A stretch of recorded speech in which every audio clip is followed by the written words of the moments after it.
Assalamualaikum warahmatullahi wabarakatuh.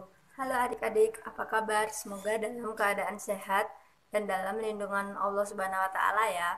Perkenalkan, nama Miss Lutfiana Maya Puspitasari. Adik-adik bisa memanggil nama saya dengan Miss Maya. Nah, di sini Miss Maya akan bercerita tentang kisah persahabatan antara Pulau Haruko dan Pulau Seram. Buku ini bisa adik-adik temukan di elektronik buku di SD Muhammadiyah Prambanan. Nah, di sini terdapat beberapa bagian di dalam buku cerita ini. Nah, di sini Miss akan membacakan dua bagian, yaitu Desa Haruko dan Buaya Lairisa Kayeli, dan bagian kedua Buaya-buaya diseram. Desa Haruko dan Buaya Lairisa Kayeli. Desa Haruko adalah desa yang tentram dan damai. Masyarakatnya hidup berdampingan dengan damai. Jika salah satu orang tertimpa musibah, anggota masyarakat yang lain langsung menolongnya. Desa Haruko juga memiliki kekayaan alam yang melimpah ruah. Hasil hutannya sangat kaya, begitu pula hasil lautnya. Mata pencaharian masyarakat Haruko ialah berkebun dan bertani. Biasanya, mereka membuka lahan perkebunan di dalam hutan. Tanaman-tanaman yang mereka tanam berupa umbi-umbian, sayur-mayur, dan buah-buahan. Hasil dari perkebunan mereka bawa ke kota Ambon untuk dijual di sana.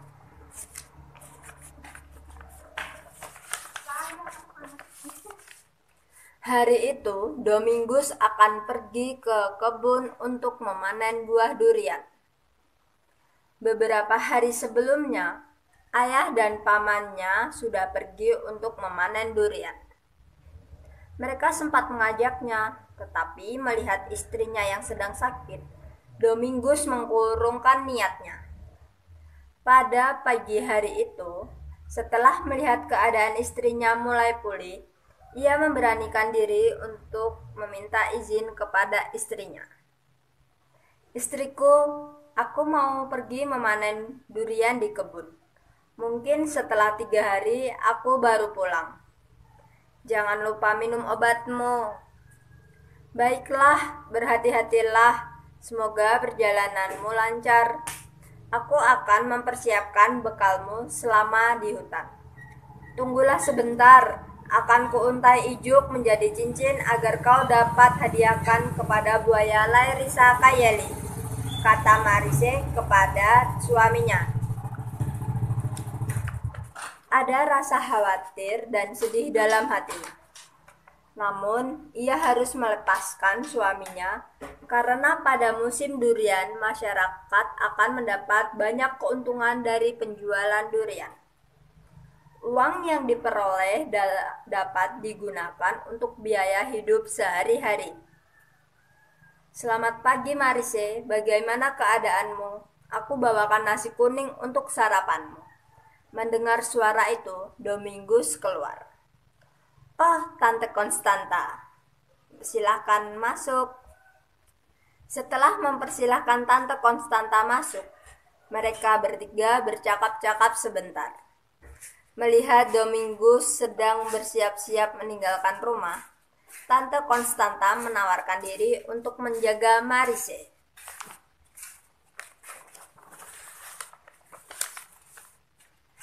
"Kamu mau meninggalkan istrimu sendirian di rumah? Lebih baik dia tinggal bersama kami sampai kamu kembali. Toh, rumah kami tidak terlalu jauh dari rumahmu. Kami khawatir akan terjadi apa-apa jika istrimu tinggal sendirian," usul Tante Konstanta. Domingus berkata, "Tidak usahlah Tante, sepertinya Marise akan baik-baik saja di rumah.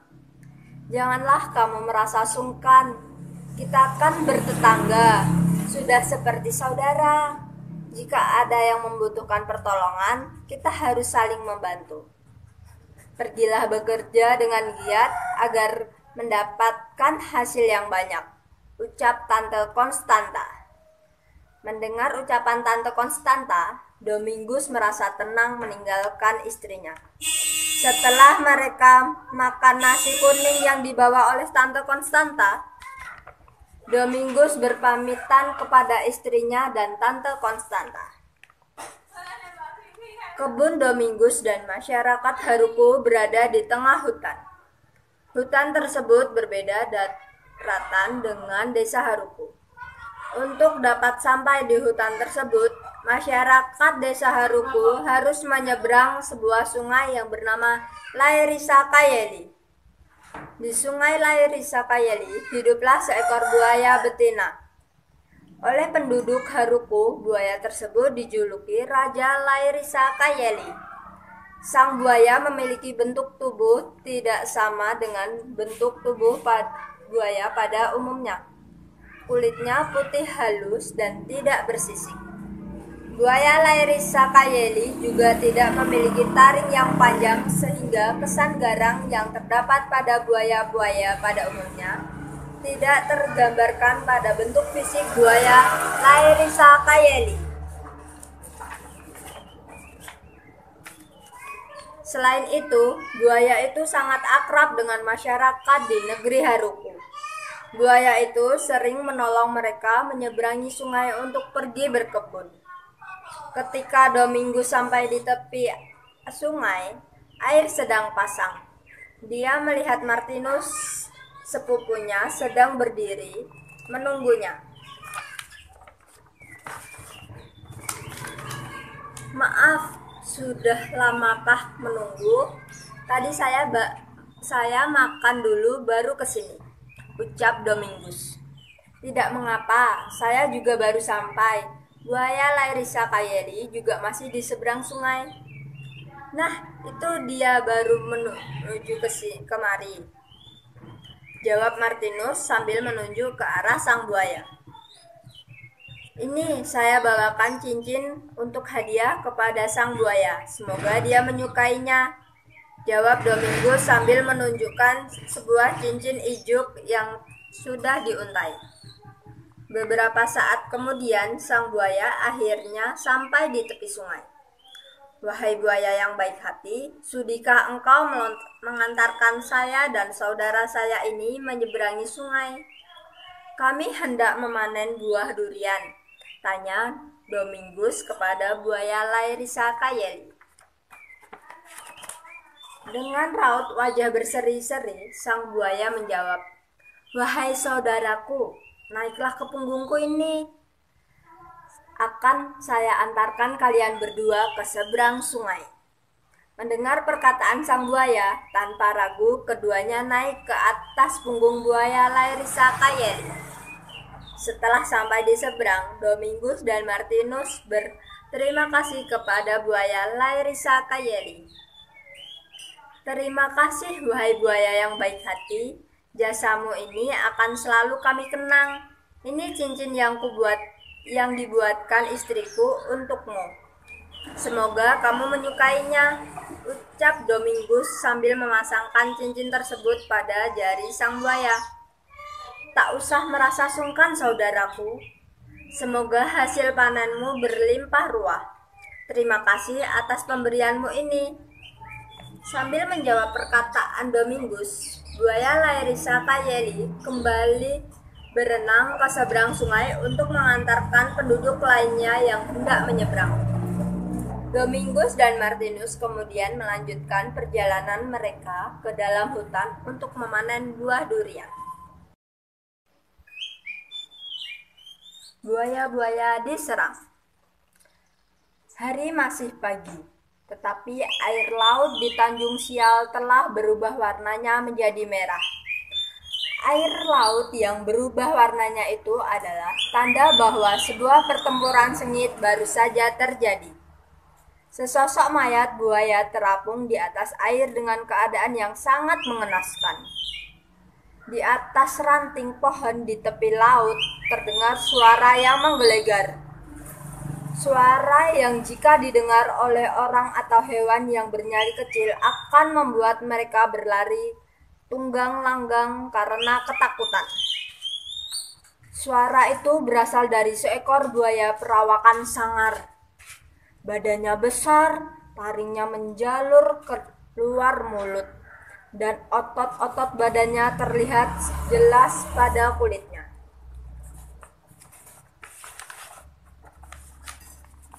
Siapa lagi yang berani melawanku? Ini wilayahku. Siapapun yang berani melewatinya akan kubinasakan. Jangankan 1, 10 pun akan kutantang. Akulah sang Raja Ular, penguasa Tanjung Sial. Teriak sang ular menantang siapa saja yang mencoba melewati wilayah kekuasaannya.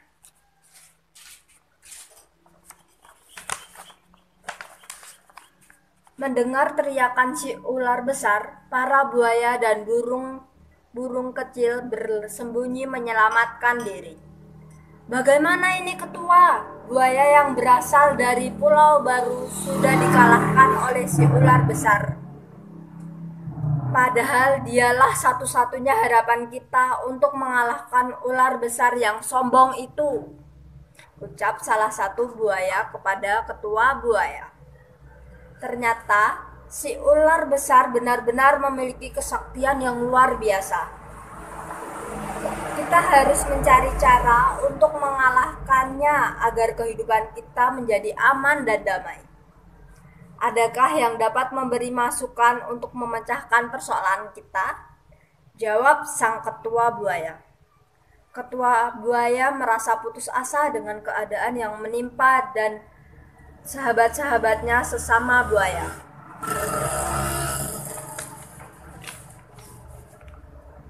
Mereka harus segera menyingkirkan si ular besar karena beberapa minggu kemudian musim barat akan segera tiba. Artinya angin akan berembus kencang sehingga menimbulkan gelombang yang besar. Jika musim barat tiba, para buaya akan kesulitan mencari makanan di tengah laut. Wilayah yang memungkinkan para buaya seram memperoleh ikan hanyalah di tepi pantai, yang saat ini telah menjadi sarang si ular besar. Setelah berdiam beberapa saat, seekor burung elang akhirnya bersuara. Beberapa teman yang terbang melewati Pulau Haruku sering melihat seekor buaya betina yang selalu menolong masyarakat Haruku. Buaya itu biasanya dipanggil Raja Laerisa Kayeli.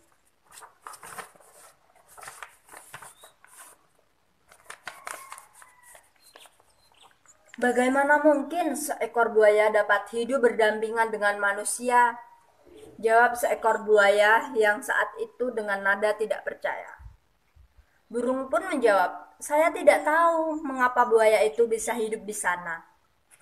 Namun, menurut cerita yang saya ketahui, buaya itu memiliki hati yang baik karena suka menolong masyarakat di sana. Tadi kamu mengatakan bahwa buaya itu adalah buaya betina.